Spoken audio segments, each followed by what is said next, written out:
desperately looking, so I know you've got some creativity. He kind of raised the bar on me when he said we're supposed to use complete sentences, so I'm going to try to slow down a little bit and do that. I'm so pleased to be here. I've been a part of the UVU community for 5 or 6 years now, I suppose, as a member of an advisory board and then as a member of the board of trustees. I've been the chairman twice now. And my hope is by the time I rotate off of this board, I will have spent more hours in classrooms on this campus than any of you. I'm thinking maybe that's worth an AA degree somewhere along the way in what? Educational something, I'm sure. You know, I'm a new skin executive. Is this working if I walk away from that microphone? Look at that. That's a thing of beauty. And I can easily go on for days talking about our company and its growth. As I've thought about what to talk to you about, though, I think I'd like to just kind of talk about the formation of this entrepreneurial startup company that started here in Provo, Utah. It's really a college story.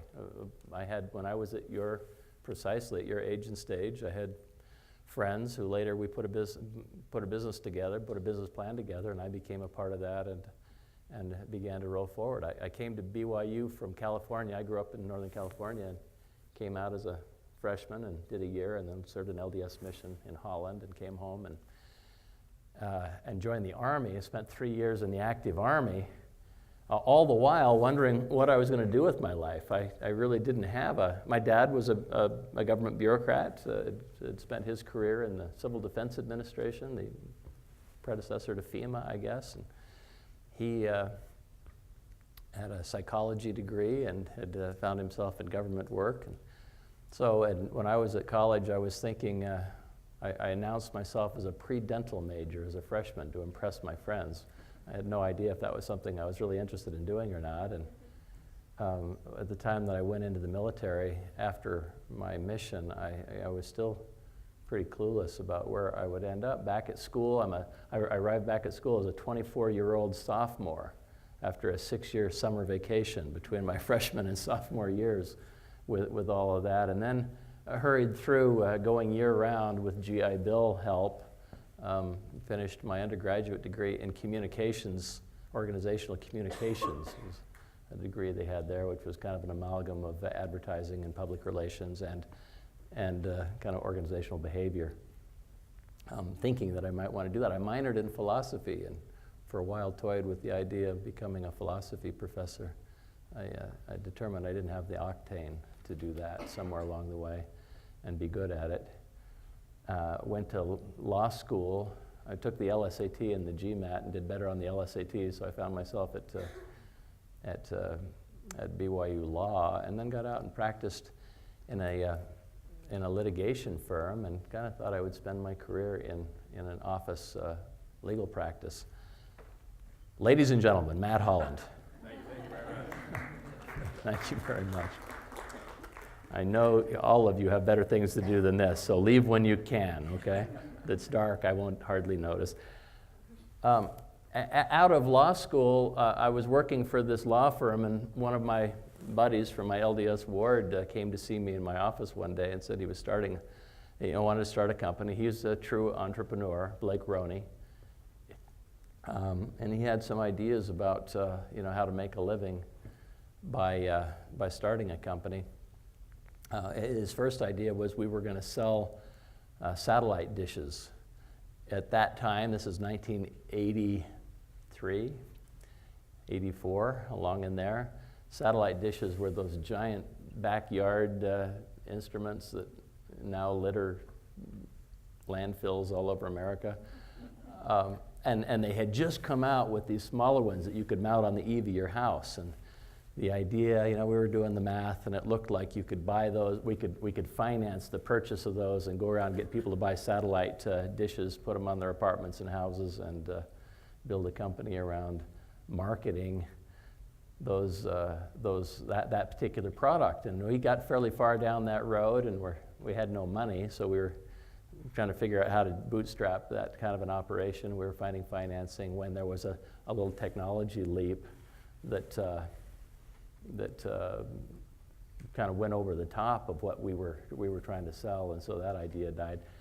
Next time I saw Blake, he was talking about a cosmetics company. He had a sister who was a personal care fan. Spent a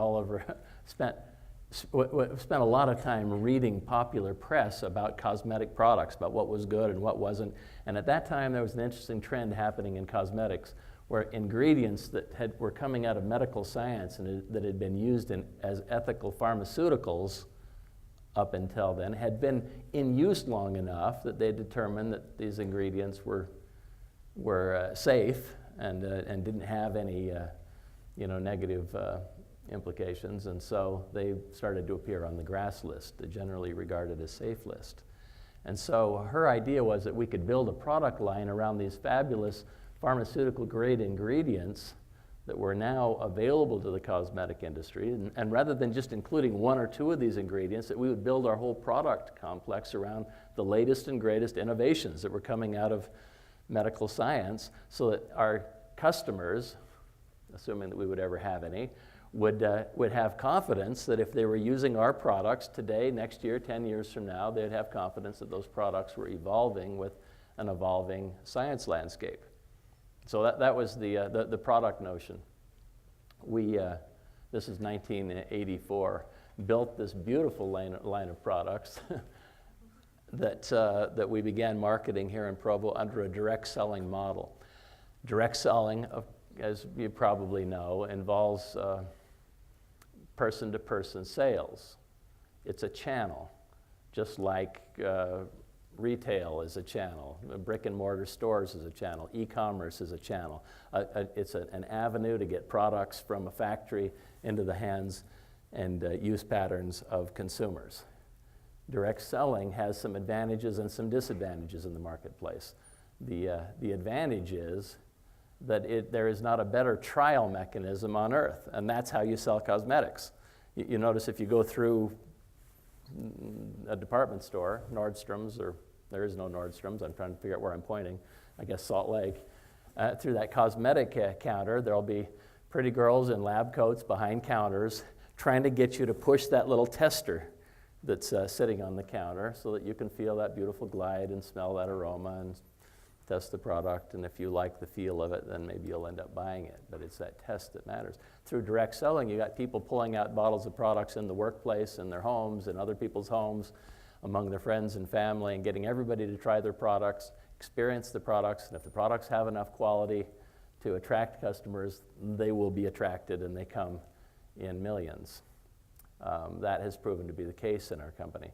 The other advantage of direct selling is that rather than at Nordstrom's, if Estee Lauder wants to open another outlet for their products, they've got to go find another store and spend $300,000 on a chrome and glass counter and shelves and display and models and all that they do. And that's their business model, and it works pretty well for them. But we didn't have millions of dollars to be spending on such things. What we had was through direct selling, though, was access to people who could sell our products and could also recruit a distributor force for us. And so the model is that people can earn money as Nu Skin distributors by selling products themselves. They can also receive override commissions on sales that occur through people who they've recruited, trained, and motivated. So they're providing a value added to us by bringing other people into the company, teaching them how to sell these products, and keeping them engaged in the very difficult enterprise of sales, month in and month out. They'll receive a commission on the sales that people that they recruited sold, and people who those people have recruited down six layers away. And so our model was based upon our ability to sell products, high-quality products, through a self-generating viral kind of a mechanism where people are highly motivated to use, sell, and promote our product line. It's proven to be a pretty effective model for us. We expanded rapidly through the early 90s. We added an additional product category about 1991 or so. We found that many men were being attracted into our business because of the business model, but they just really had a hard time selling shampoo and skin conditioner. That it just was uncomfortable for them to do that, so we tend to have a higher attrition rate among men than women. And so in order to address that, we felt that we could take our same philosophy of using innovation, highly innovative products, the best, all of the good ingredients that were available, eliminating those ingredients that were less than optimal, and apply that to the nutritional space. In the early 90s, by then we had grown enough that we were able to make an acquisition of I think $130 million spend to buy a research and development firm that was building nutritional supplements. And that company, Pharmanex, today constitutes about half of our sales volume globally. So we sell right at about 50% cosmetics and 50% supplements. In 1996, we took our company public, first just our Asia piece of the business to see how we could function as a public company. You business students might be interested in that whole decision process, and I'd be delighted to respond to any questions about that. I'm hoping that we'll have 15 minutes or so, or 20 minutes to ask questions. But basically, we felt, I told you there are good things about direct selling. There's also a negative side.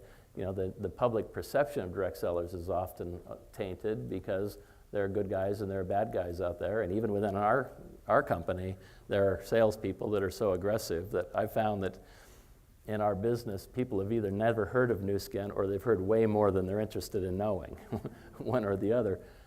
And so within our industry, something like 900 new companies, new direct selling companies are formed every year. This is 20-year-old data, but it holds pretty true year in and year out.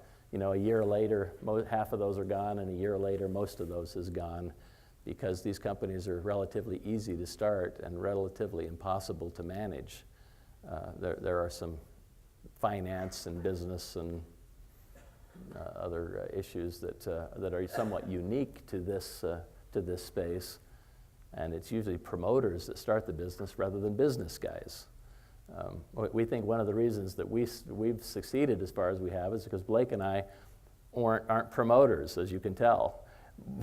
Blake's a business finance guy, and I'm a boring lawyer, and because we've kept our eye on kind of the back office side of the business and left the promotion of the business to salespeople who we keep at an arm's length relationship, we've been able to be somewhat successful. We reached about $1 billion in 2003. That was when I was the CEO of the company. I left on an LDS mission at that time, and a real president took over, and it's really gotten exciting since then. Our revenue growth has continued. Our innovations within our product development space, AgeLock and others, have continued to improve, and life gets better and better, and that's a real chart. It's pretty exciting if you just draw a straight line through that, but I will tell you that there were points along the way when there was nothing but tears and anguish and sleepless nights, when we wondered whether we were going to be able to keep the lights turned on in the morning. But all in all, we've been able to respond to challenges as they've come around, and there's explanations for all of those down points where perils of the marketplace have come for us. One of the things that I learned from my partner Blake Roney is that whenever crisis would start to emerge, he would comment that, well, business is about problem solving. If there weren't problems, everybody would be doing it. Everybody could do this. So these problems actually represent, once we've solved them, barriers to entry for other people. If we've worked through that problem, then we'll know how to navigate the marketplace better than other people because we've been there and done that. The international expansion of the company started back in the late 80s as we went into Canada and other places. It has continued around the world to 54 countries currently, and we continue to grow. Asia has always been our center of gravity since about 1994, probably, 3 even. Japan represented 2/3 of our volume at one point in time alone. Now it's been eclipsed by Korea. Korea is bigger than Japan, and right on. Oh, am I pointed at the wrong country? Am I pointing at Kamchatka up there? Where am I? Oh, this one right here? Oh, yeah, right here. There's little North Korea. Thanks for catching me on that. And China is the big kahuna where we have been able to tap into those billion-person-wide markets and are excelling in that place. We don't need to spend much time with her. Let's just kind of move on. When you start a new skin business, you take charge of your life. When you take charge of your life, you believe anything is possible. When you believe anything is possible, you build a spaceship in your garage with the help of your kids. When you build a spaceship in your garage with the help of your kids, you fly to Mars. When you fly to Mars, you discover Martians. And when you discover Martians, you make peace with Martians using chocolate chip cookies. Make peace with Martians. Take charge of your life. Join Nu Skin. Are you sold?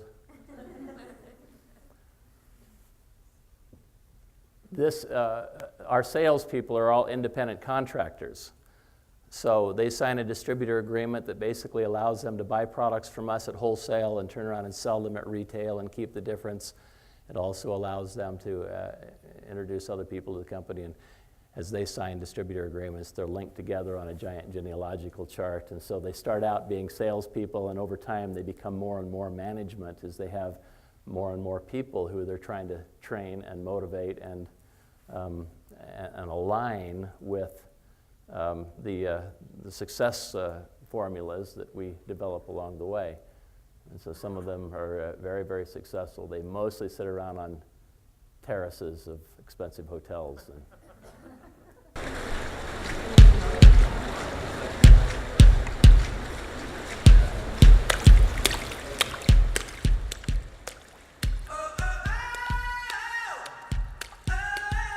a piece we did for a convention we held in Salt Lake a couple of months ago. It can happen anytime, anywhere, even in the morning sun, the moonlight. It can happen in the rain or underneath the stars, in between where you are and where you used to be. Come together now. Ooh, that's Nu Skin. Yeah, I'm gonna be fresh forever. Never thought that I could go back in time. Never thought that I would get back what's mine. Had a lot of years waiting in the wings. I was hoping I could sing somehow, sing. Now I see what I've been missing so long, like the air that's right in front of my face. I must have been looking so hard in the distance, didn't think twice to look in the mirror. And it's all come together now. Ooh, that's Nu Skin. Yeah, I'm gonna be fresh forever. And that's lightning. Ooh, that's magic. Yeah, I'm gonna be fresh forever. Let me see you do the slinky on the dance floor. Let me see you do out tonight. Let me see you in the summertime, summer rush. Summer blush giving me an autumn hush. So don't think twice to holler back. Don't think twice to get down. Just gather the people around. Show 'em you ain't lost, you're just waiting to be found. Come together now. Oh.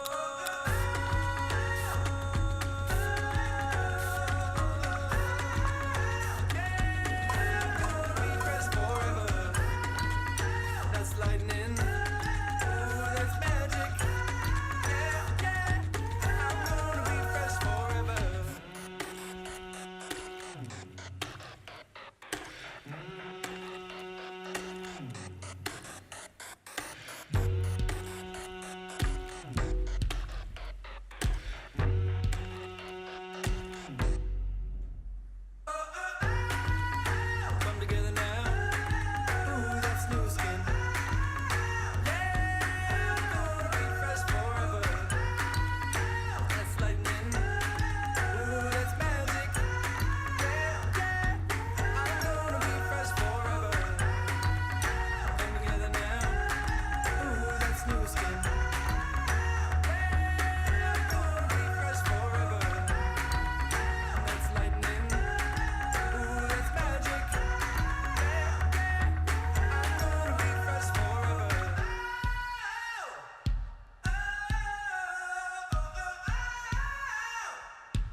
What's more fun than selling lotion? Maybe some of you can help me out. I've had this question that you're uniquely qualified to answer. Would somebody come up and demonstrate what it means to go out on the dance floor and do the slinky now? I didn't really follow that. No volunteers? All right, we'll continue on then. We have some interesting innovations that we've actually acquired a company that came out of a place like this. Purdue University had a team of scientists that developed some interesting technologies that are the current platform that we're building out our product line around that have to do with anti-aging science. And we could talk about that for a long time, but let's not, because this is better.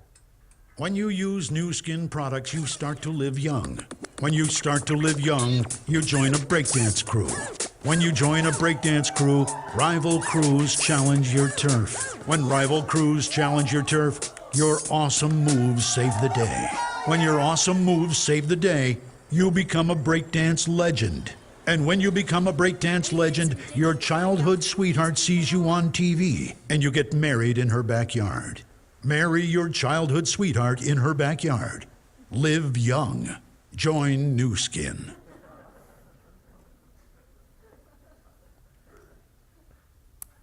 You can see that our marketing really targets the intellectual, side of people.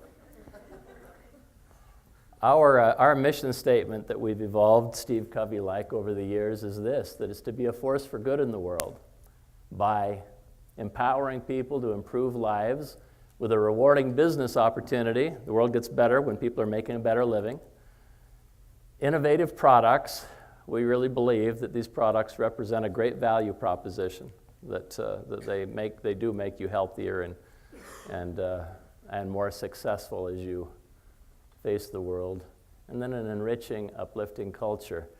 One of the early discoveries we made as we were exploring what motivates people, we learned that money was never enough. That money matters, but it doesn't matter how much money they make, they would drift off if they didn't feel attached to something worthwhile and something bigger than themselves and something that they were proud of.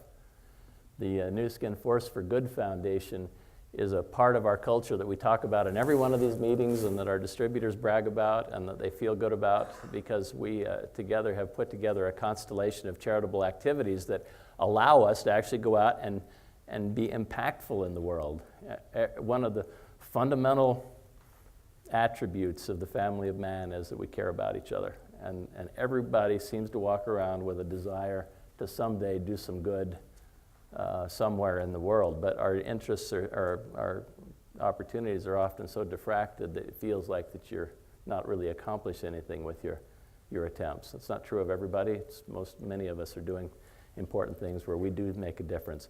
But the opportunity that we've had in where we've got 1 million people out marketing our products is that we can aggregate that goodwill of that sales force and direct it towards some specific projects that really make a difference. For instance, our Nourish the Children project, which allows, where we have invented through our nutritional labs a porridge product. It's a little bag of powder that has a 30-meal supply in it that we make available to starving children around the world. In the country of Malawi, for instance, there are about 2 million AIDS orphans in a society of about 12 or 14 million people. So every village has got literally not dozens, but hundreds of children running around without a mom and without a dad. And these little villages take the kids in at night and put them on their floors and try to figure out how to get them to adulthood. And poverty is maybe as bad as it is anywhere in the world, and the mortality rate of these children is a blight on modern society. We have distributed I'm going to leave here and go straight to a Nu Skin company meeting where I get to make the announcement, you heard it here first, that our contributions of these bags of product have now eclipsed 350 million meals provided. Most of those in Malawi. Thank you. Thank you. Most of that in Malawi, but also there's a disaster relief component to this, where when the wind comes and blows Haiti down, as it does every 6 months, we are there through our charitable partners with container loads of this product that is more than life-sustaining. A child can actually, these kids in Malawi are sometimes eating this food and this food only, with very little additions and getting themselves through to adulthood. And so there are something in the order of 60 to 100,000 children who are being sustained today through these donations of our distributor force. The way it works is when our distributors fill out an order for them, they're buying a bottle of shampoo and a case of this and a bottle of that, they have the opportunity at the end of the forum to order some Vitameal, a bag, a case, and then they check a check mark if they want to, and if they check it, then rather than delivering that product to them, we will deliver the product to a charitable partner who will take it to a place in the world where the needs are profound. Often that fulfillment occurs right in Malawi, where we went and built a factory so that we're actually buying corn and soy and the ingredients for this product from local farmers, supporting their local economy and employing local workers and sustaining their little society.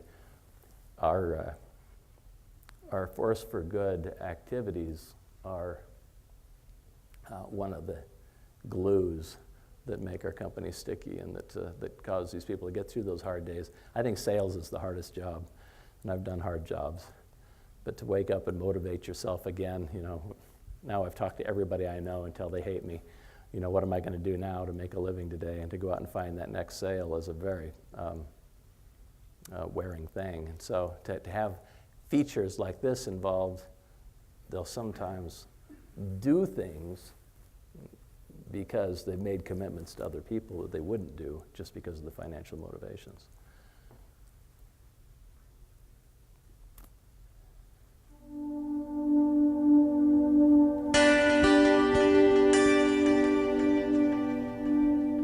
We are the volunteers of the People of the Lord Parish. Our feeding program lasts for 6 months. Vitamins is distributed every day for 5 days a week during our feeding, which makes a lot to our children. As parents say, they become strong.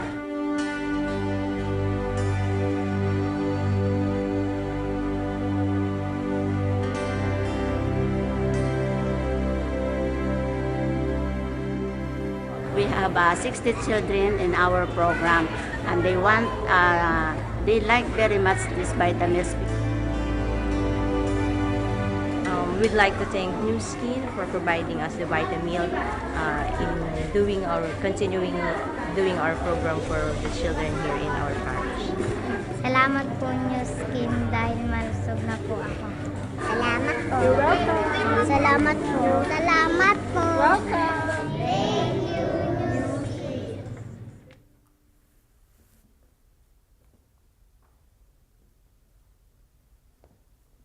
This is let me talk just for a moment about that, one more word about that, those projects. Social entrepreneurialism is a kind of a buzzword in the business community, trying to figure out how for-profit businesses can, the phrase that they use is give back. I'm actually a little bit offended by that vocabulary because those who use it often suggest that somebody who goes out and makes a living automatically has they've paid taxes and they've employed people and they've provided value to in the marketplace through great products and great opportunities and great culture. I'm going to make life hard for this spotlight guy. I was subliminally getting away from that bright light. This is good.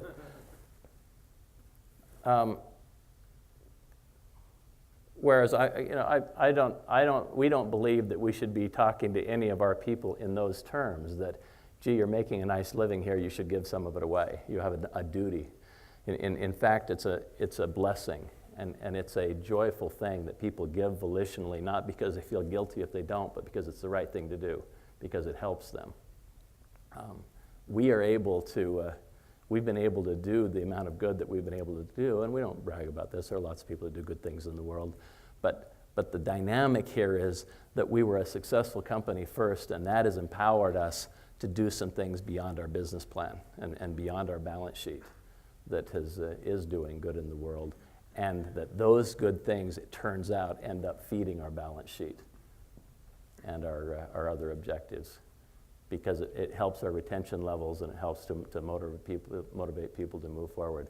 I think that companies like ours and like others should be socially responsible, the vocabulary that they use, but I mean get out and make a difference in the world, because by doing right things, you somehow key into divine principles, true principles that will help to empower one's success moving forward. We could talk a long time about that. We should move on. But we just built a new office building. To dream is to imagine. To create is to bring imagination to life. To innovate is to change the course of history. This is Nu Skin, a company that represents a global opportunity by bringing together cutting-edge products, an unparalleled business model, and passionate sales leaders who are committed to creating history and improving lives. The Nu Skin Innovation Center creates an environment that fosters continued growth and propels the company into the future. This building is a significant investment, and it demonstrates Nu Skin's status as a leader in anti-aging research and development. It also demonstrates our commitment to providing a continual stream of innovative products and business opportunities. The Nu Skin campus is more than 300,000 square feet and sits on 10 acres of land. Its captivating architecture includes 2.5 acres of green space, a large welcome atrium, a state-of-the-art data center, and an environmentally friendly design. The heart of the Innovation Center is the Nu Skin Center for Anti-Aging Research, where scientists conduct more than 70,000 testing procedures each year. Our anti-aging science is as strong today as it has ever been. And with our new research and development labs, we are poised to continue providing innovative products that separate us from our competition more and more each day. Our powerful research and development engine is here to create special value for our sales leaders and customers. And I think it's safe to say that the best is yet to come. The Nu Skin Innovation Center represents Nu Skin's vision for the future. It symbolizes the dreams of all those who seek to improve their lives and the lives of others. The Nu Skin Innovation Center was built with the continued success of its leaders in mind. In addition to the state-of-the-art science labs, the building includes success and recognition areas, interactive displays for Salesforce tours, and spacious meeting areas. Each of our sales leaders has dreamed. Let's just skip on past that. This is something we've created for our sales force, obviously. We built a big building down there, and not a real efficient one.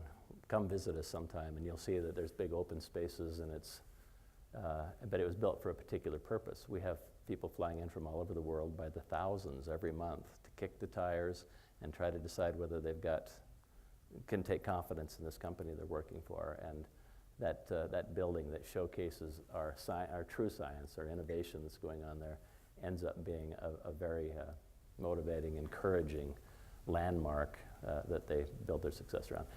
I want to stop talking and invite any questions that you have. We've got just a few minutes. Any questions or anything else I can address, please? I just kind of laughed because you were talking about in the beginning how men didn't like the whole shampoo thing. Yeah, soap on a rope was their idea of commit. Danny White gave a presentation in Salt Lake in like 1980-something. Yeah. So it wasn't all men, it's a football player. Yeah, Danny White was one of our early distributors, and a heck of a guy. We've got more. So yeah, men have been today. Men represent 45% of our business, which is unusual in our space. Companies that focus on what we focus on are usually dominated by women, and that's wonderful. But we see more husbands and wives working together than perhaps other companies do. Other observations or questions, sir?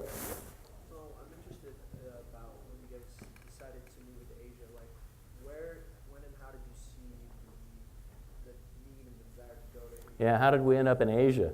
It was really an outgrowth of our distributor force. You unleash something viral like this, and it just goes where it goes, and you don't really control it. We've tried to push into markets, and without much success, but we found somehow we made our way into the Asian American community early on and found that there was this tremendous resource of highly motivated, highly educated, successful people who had left their countries for whatever reason and found themselves in Los Angeles and in the Washington, D.C. area and in other places in concentrations. But they had a language barrier that kept them from being able to really succeed in the broader markets. But our opportunity allowed them within their own communities to make a nice living and be rewarded. And so because of that little dynamic, we landed, I think, we landed in these communities. And as they began to thrive and move forward, these strong leaders, PhDs and people who had run companies but then had fled their homelands for various reasons, were coming to us saying, if I could take this back to my home country, this would be really explosive. And so that just happened to be, when we were ready to go international, that happened to be our lowest hanging fruit, because we had so much pent-up leadership ready to go into those countries and start the company for us. It required us to be very innovative. There weren't any other countries and companies in the world in our space that had the computer technology that would allow somebody in Detroit to move to Japan, recruit somebody who that somebody might go to Taiwan and recruit somebody who might go to Australia and recruit somebody, and then back in Provo recruit somebody, and have all of those sales in all of those countries across all of those currencies that were floating against each other in all of those languages with varying characters, where we've got kanji characters and 5-bit technologies or whatever that is, that are needing to be employed, and the communication software that allowed real-time translations of data. It was a huge innovative leap for us to be able to do that, and that we were able to solve that impossible problem has really fueled our successes for the next decade or so. Just a nod to you IT folks. It was about IT, not about lotion. Please. When you guys were initially developing the product, would you guys outsource it to companies to make it for you, or would you guys kind of? Yeah, he's asking about manufacturing. We don't today manufacture anything outside of China. In China, we had to open a factory as a condition to our entry into their market. But everywhere else, we continue to stay focused on what we know how to do best, and that is sell products. We're a marketing company, and we contract fill all of our products. So we go to outside vendors with our proprietary formulas. So we own the formulations and sometimes the proprietary ingredients, but we have other people fill them and put them in bottles and decorate them, and then they ship them either here or directly to markets around the world. Sir? At what point in your business plan in the company did you feel stable enough to start spending money towards charities? So at what point in our company did we decide we were stable enough to start money on charities? We actually had this notion very early on. And so it wasn't a question of stability so much as understanding the balance sheet and having confidence that as long as we weren't making dollar commitments to do something, rather percentage commitments. And by focusing on a narrow slice of our sales, but saying with this money we are going to go out and be a force for good in the world, then we were able then that spend was always elastic as sales went up and down. But it was an important part of our culture because of the nature of our business. We're a sales company. So virtually from day one, we started doing this, but didn't really understand how important it was until we got, until we matured somewhat. Please. I noticed that you guys haven't really penetrated the African market. Is that a difficult market to penetrate? We haven't yet penetrated African markets. We've got a couple of points of presence in Africa. We're in Israel and have quite a successful little business up in Israel, if you want to still call that Africa. I think geologically it is, geographically and geologically. South Africa, we've got a small business. But the rest of the African landmass is tough to go to for a number of reasons. There are more people who can afford our products living in Orem than there are living in Botswana. And so we've got a expansion team that's looking at opportunities there. In the third world generally, we're not in India yet. And India represents its own challenges, but we're looking for unique ways to benefit those countries and be benefited of those countries too. But Not yet. Those are tough ones. Just our products are Estee Lauder, somewhere north of Estee Lauder in pricing. They're prestige products, and these products are not going to find place in most of Africa. Anything else? You see opportunity to get out early. I like this. Please. Let me ask you, what was the decision behind going from a private company to a publicly held company? What was the decision about going from a privately held company, or the process? We got to the place where we had gone through some regulatory challenges. We were doing some very innovative things in the marketplace through our compensation plan that attracted some negative press, as people thought that we were, wondered if our business was sustainable. We were confident that it was, and it's proven to be. Even going through all those challenges, we have changed very little in terms of our compensation plan. But we were trying to figure out a way to raise our credibility in the marketplace. And we decided that nobody had done this, really. Amway had trifled with it in Asia only. But we thought, what if we just went ahead and opened our books, became a publicly traded company, New York Stock Exchange listed with publicly audited books, to where we were going to be subject to the public open scrutiny of what we do. That would add a layer of credibility to us. It would constitute a strategic advantage over other players who were private companies where everything's happening behind closed doors, and the public simply had to trust them. It also gave us a liquidity feature that was important. We had founders of the company that had been working for the company for a decade and a couple of decades who were looking for liquidity. We had no market for that stock, and by going public, it allowed us to provide a public market for their shares. There were some other things, but those were the primary reasons for going forward. And it's proven to be a pretty good idea. We did get that first benefit I was talking about of credibility in the marketplace that others didn't have. Today, if you followed our stock, it's something of a curse. We're going through a challenge in China that is one of those challenges Blake talked about, that once you work through those, then you've got strategic advantage going forward, but you got to take your knocks along the way. And we're confident that we'll work through that in time. But it sent a chill through Wall Street, and Monday morning, we had a $7 billion market cap, and Wednesday morning, we had a $4-point-something billion market cap. But we've been looking everywhere. We can't figure out where we put those $3 billion lost dollars, but it's kind of gone away on us. And so so there are some challenges to being a public company, too. Listen, it's 12:20. We need to close. Let me thank you for being here. I have kids that have gone here. I got kids that are attending here right now, a daughter and a son-in-law. I love UVU, appreciate what you do, and love this place's particular mission, and particularly love Matt Holland, who's the best university president in America. Let's give him a round of applause. Thank you. Thank you, Steve. We've got a little gift for you.